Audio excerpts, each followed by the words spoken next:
In 19th century Britain, women had few legal rights. Fathers and husbands were expected to make decisions on their behalf. But there were those who wanted equality. Suffrage campaigners argued that women should be able to vote in parliamentary elections.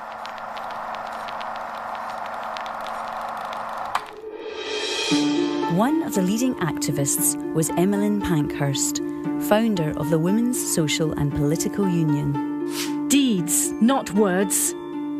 Yes, that will be our motto. It was for militant action that Emmeline is best remembered. She was arrested twice in 1908 for protesting at Parliament. In 1909, other women arrested on similar charges took the drastic step of going on hunger strike. This is ridiculous. Do you intend to starve yourself to death? If that's what it takes for us to be recognised as political prisoners instead of criminals, then yes. The government responded by allowing prison staff to force-feed the suffragettes. Emmeline was furious. What a disgrace. It's a form of torture, violating the bodies of exhausted women in such a way.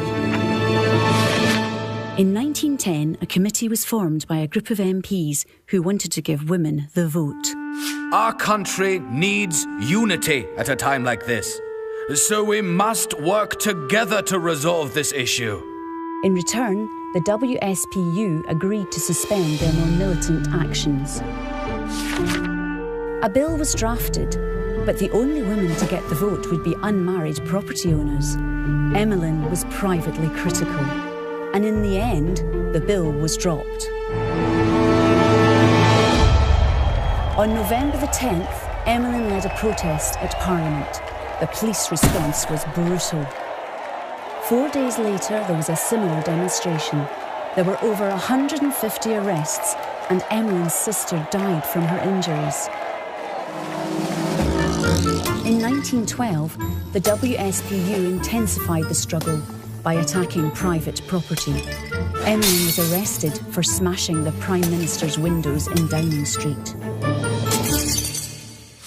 May I remind you, sir, that women have failed to get the vote because they have failed to adopt the agitation used by men. Emmeline was jailed for 2 months. The WSPU continued to smash windows, so the police raided their headquarters. Emmeline was found guilty of conspiracy. We are here not because we are lawbreakers. We are here in our efforts to become lawmakers. Emmeline and others went on hunger strike in an attempt to have all WSPU detainees classified as political prisoners. If any of you dare so much as to take one step inside this cell, I shall defend myself. In 1913, the government dropped its manhood suffrage bill. Emmeline declared war.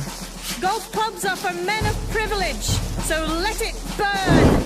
Other WSPU targets included artworks and telephone wires. These radical tactics caused a split in the WSPU, and some prominent supporters stopped donating money.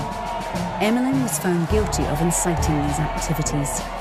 The least sentence I can pass upon you is a sentence of 3 years penal servitude. The Cat and Mouse Act of 1913 meant Emmeline was in and out of jail. This law allowed hunger strikers to be released when they became ill and then rearrested when they were better. In May 1914, Emmeline was again arrested for trying to give a petition to the King. Disturb His Highness, would you?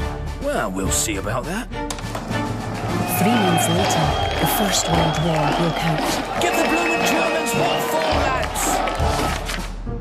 All imprisoned suffragettes were released. Emmeline focused her attention on the war effort and campaigned for women to be allowed to carry out war work. What is the use of fighting for a vote if we have not got a country to vote in? Women were employed in offices, farms, public transport and factories, including munitions work where they were exposed to danger from explosions and TNT poisoning. In 1918, the Representation of the People Act included female suffrage for the first time. Women over 30 and who met various other requirements could now vote. It's not perfect, but this law is a significant step in our struggle. It wasn't until 1928 that women were granted suffrage on equal terms to men. Emmeline passed away that year.